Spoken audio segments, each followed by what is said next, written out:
I'm Adrian, the cruise and travel guy, and today I'm getting on board Anthem of the Seas. The question is, does the Quantum class still have it? Is the sway of its attractions enough to lure Australian cruisers to it year after year? Let's go and find out.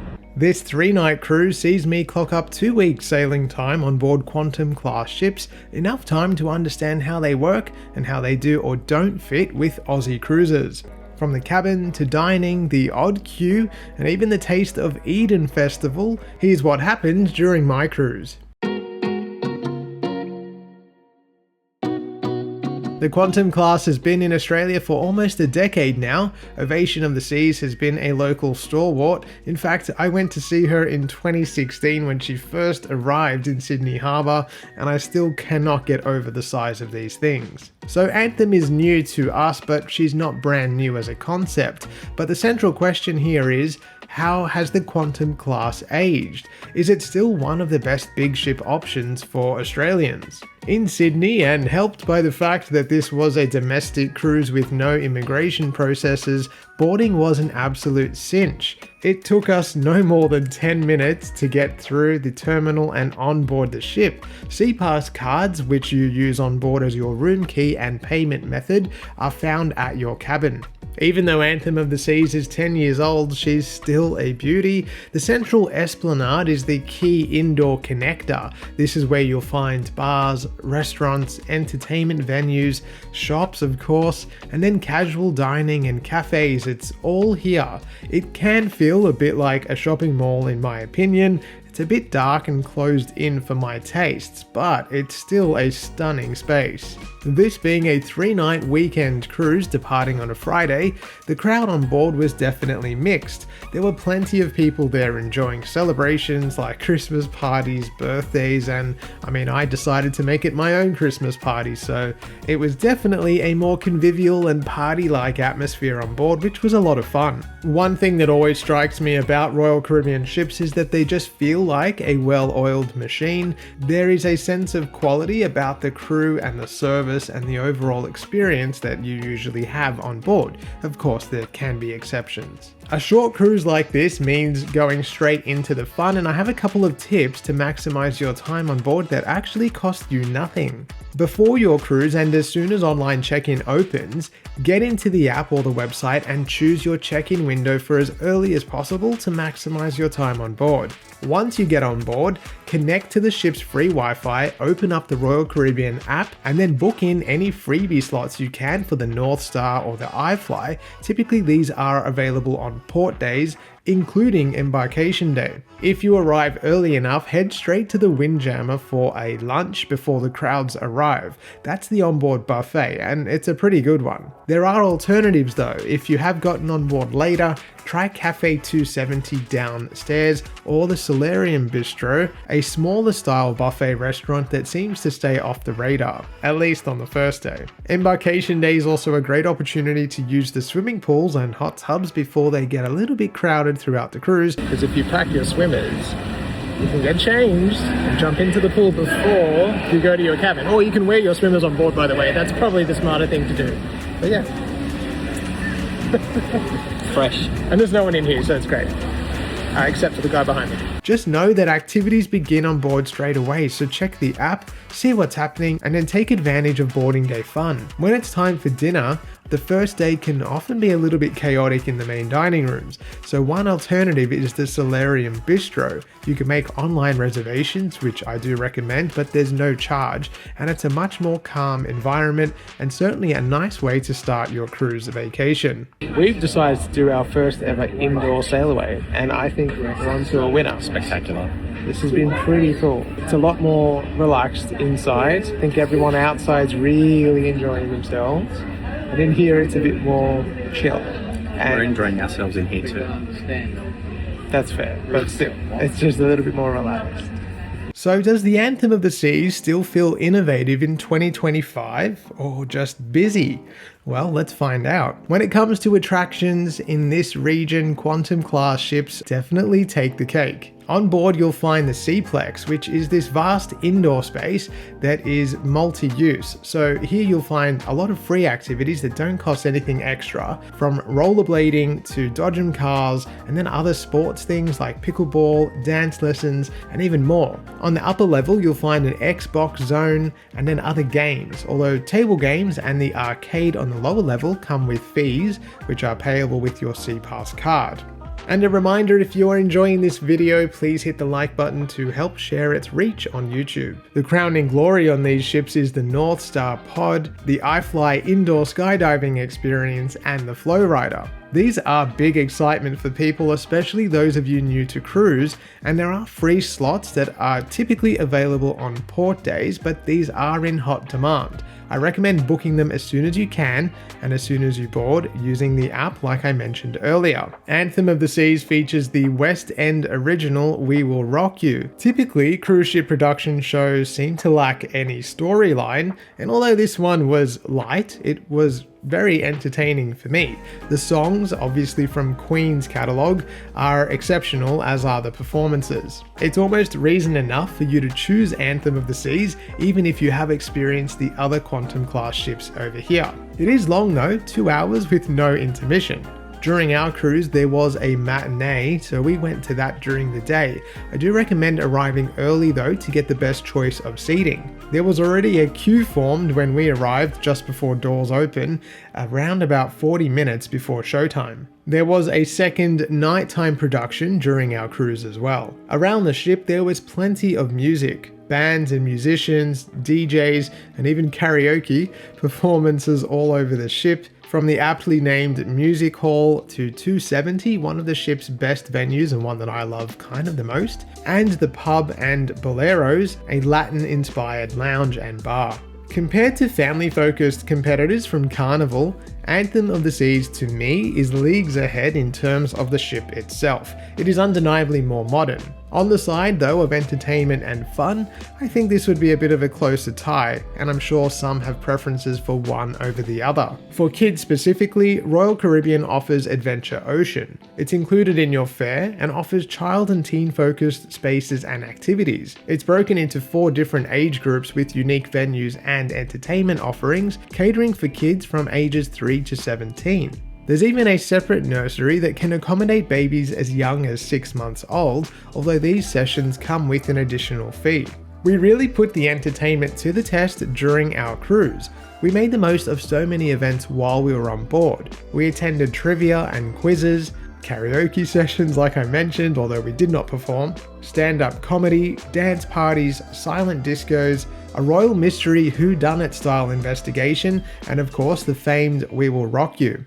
None of those had an additional cost, and they all helped keep us entertained. I think when it comes to entertainment, Royal does a solid job, but like anything, it's very much what you make of it. During this cruise, we made a concerted effort to get involved in different activities, more than we normally do. We came away having had a lot of fun, but by the same token, we saw plenty of people enjoying lazing about on the pool deck or spending time doing adrenaline pumping activities elsewhere on board. Dining is a big part of any cruise, of course, and Royal Caribbean offers a good mix of included fare. The main dining room covers breakfast and dinner daily, and then lunch typically on sea days. There's also Cafe 270, which has a really good variety of lighter options, sandwiches, wraps, salads, and a famous roast beef sandwich, which is really popular. There's also a pizzeria, which is incredibly popular, especially late at night, and a promenade cafe, which is open 24/7. Room service is actually included in your fare, although does attract a delivery fee of $7.95 for most cabins. Being a very short cruise, we took advantage of the Solarium Bistro on night 1. This I found to be a really great option. It was so much calmer than going into the main dining room spaces or even the proper Windjammer buffet. There was plenty of variety and a lot of lighter options that I really enjoyed. Uniquely, Anthem of the Seas offers Johnny Rockets Express. Johnny Rockets is a pretty well-known burger chain from the US, and in our region we previously saw it on Voyager and Explorer of the Seas. But this is the first time we've seen it in our region in quite a few years. Although burgers are freely available in the Windjammer marketplace, we thought we'd put it to the test and see which one is best. At US $14.99 for a combo deal, it's a little bit on the steep side, but it's worth it if you are looking to try something a little bit different. Flavor's really good. It's got a nice charred flavour. Steak's nice. Steak. Burger patty's nice and juicy. Way better than the buffet one. Anyone that says this is just as good as a buffet one, you're dreaming.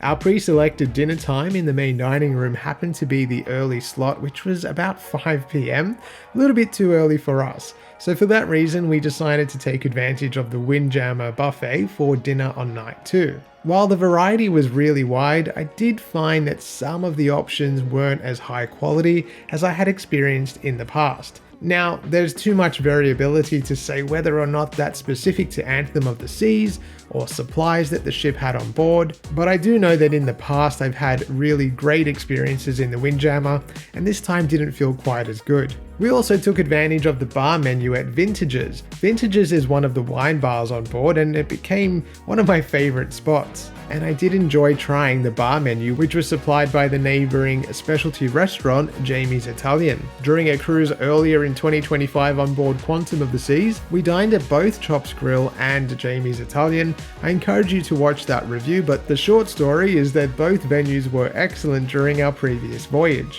For our final night on board, we decided to dine at Izumi. This ended up being my favorite meal on board. I really enjoyed the variety and the freshness, and Asian and Japanese food in particular, it just happens to be one of my favorite cuisines. At US $45 per person, it's not exactly cheap, particularly when you take into account the exchange rate. For that reason though, one of my other tips when it comes to Royal Caribbean cruising is to pre-book as much as you can using the pre-cruise planner. All purchases made on the pre-cruise planner for Australians are in Australian dollars, and it certainly makes it more palatable. Plus, there are certainly deals that you can access prior to your cruise that makes a lot of these things cheaper if you book them ahead of time. All in all, our dining experience is quite solid and we enjoyed most of it, but I do know that others had different experiences. For our cruise, we chose a standard balcony cabin. I've always enjoyed the layout of the Quantum class cabins. I find them to be quite spacious, and there is well considered storage, and the bathrooms are a decent size as well.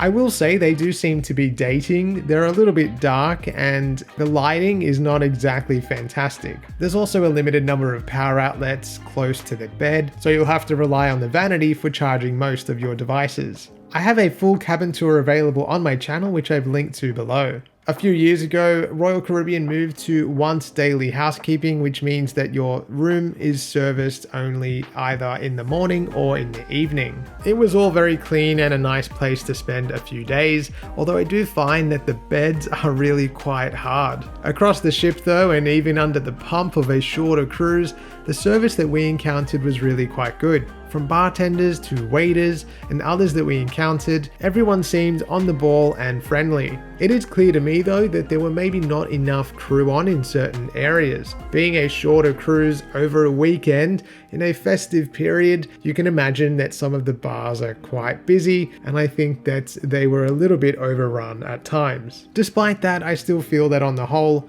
Royal Caribbean does offer a well-oiled machine when it comes to the entire experience. For those of you on this cruise who encountered service issues, I would recommend a longer cruise. Ironically, they tend to be a little bit less chaotic and allow the crew to shine in a more authentic way. One of the big calling cards of this cruise was the Taste of Eden Festival. Eden is located on the New South Wales south coast, about 6 hours in the car from Sydney. It's a really lovely seaside town, not least of all because it's a place that really truly embraces cruising. They've invested heavily in building their cruise presence, and when you arrive, you'll encounter plenty of local volunteers and people who work with tourism down there to really put on a good show and experience for those visiting. Royal Caribbean has partnered with Eden to bring the Taste of Eden Festival to its cruise path, passengers. The event is free and there's a whole bunch of family games available once there as well. There are coaches and transfers that run consistently every 15 or so minutes, again at no cost, from the ship to the Seahorse Inn where the festival is held. Once there, there's live music, stall holders and markets, and plenty of food and drink options for people to enjoy. While attending the festival comes at no cost, anything you purchase on site is of course at your expense. This is a fantastic way to support local tourism and local businesses, and I really enjoy that Eden and Royal Caribbean have decided to partner on this. In fact, I hope it can pave the way for more Australian towns in regions outside of big cities to do something similar. We really enjoyed the festival, despite some cooler weather and even a few raindrops. One of my younger viewers, James, wanted to feature in this vlog, and here he is enjoying the chip on a stick. Apparently it was very good. The free shuttle buses pass through town on the way back to the ship, so you can get off there and explore through the town. What I can say is that the entire town is very welcoming and they really want visitors to enjoy their time there. So, does the Quantum class and Anthem of the Sea specifically still fit the bill for Australian cruisers? I think the answer ultimately is, it depends on you. I really did enjoy our short cruise on Anthem of the Seas. We made the most of it. We got involved where we could and where we wanted to, and we did things that ordinarily I may not even do on a cruise. We took advantage and leaned into a little bit more of that chaotic vibe. If you're into activities and you enjoy the action, these ships are perfect. If you're traveling with a family or friend group and you all want to be satisfied by different things, this is probably a good option for you. It's worth knowing that a short weekend cruise is not fully representative of a longer cruise, and I encourage you to watch some of my other cruise reviews where I featured longer voyages so that you can see how different a longer cruise can be, even on a ship like this. Anthem of the Seas to me feels like a ship that can satisfy most cruisers. Getting around the US dollar onboard expenditure by paying for things before your cruise using your cruise planner is my best advice for Aussie cruisers. For the rest of you, if you're booked on this ship, go on, lean into it and enjoy those moments. If you're looking to escape the chaos and the action, this truly might not be the ship for you. While some spaces on board, like the adults only solarium, are definitely designed with more relaxation in mind, there's really no getting away from the fact that this is a ship designed a lot more for those who are seeking activity and wow moments. Even though this ship can cater for almost 5,000 passengers at maximum occupancy, I didn't really find that to be any issue for us while we were on board. If you are looking for something a little bit more relaxing, you can check out some of my Princess Cruise reviews, and I have plenty more on the channel. Thanks for watching, I hope you enjoyed the video. Let me know what you think. Does the Quantum class still have it for Aussie cruisers?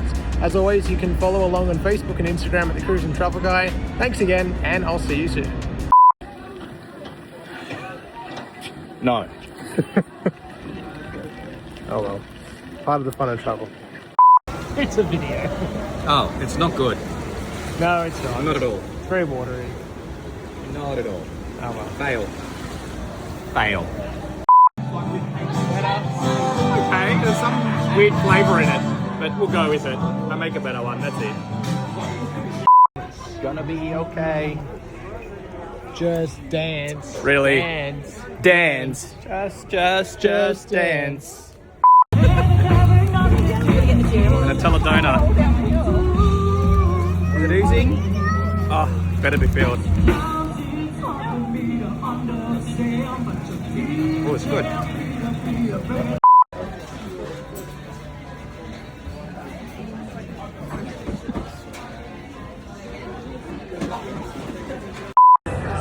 They just made us step on a scale to go in the North Star.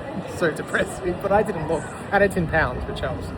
This is what a weekend cruise is all about, and I'm sure that this entire place will be filled and busy very soon, including tomorrow, so we'll take advantage today.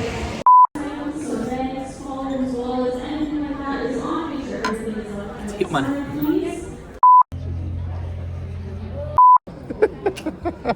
Sir, would you like some wine? Absolutely. And how cool are these little cup holders? Rosé all day. Or for the next 10 minutes. I always find the ducks.